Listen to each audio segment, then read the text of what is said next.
आणि एक धक्कादायक बातमी आहे। मुंबईकरांमध्ये सध्या क्षयरोग अर्थात टीबीचा विळखा वाढत चाललेला आहे। गेल्या 6 वर्षात 46,606 रुग्णांचा टीबीमुळे मृत्यू झाल्याची धक्कादायक माहिती आता प्रज्ञा फाउंडेशन या एका त्यांच्या अहवालातून समोर आली आहे।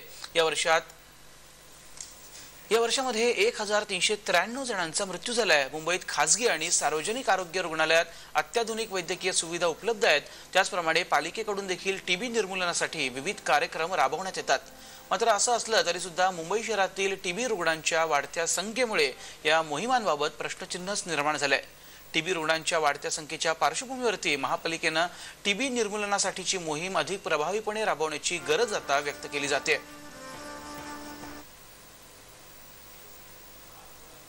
मुंबईमध्ये लास्ट 5 ते 6 वर्षांमध्ये साधारणतः 7 ते 8 हजार लोक वर्षाला टीबीमुळे मृत्युमुखी पडत आहेत।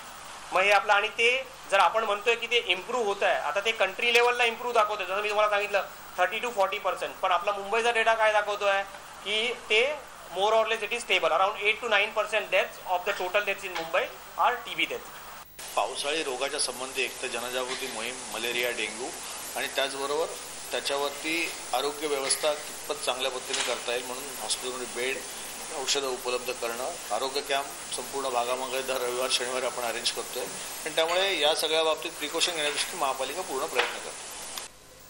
महाराष्ट्राच्या पारंपरिक लावणी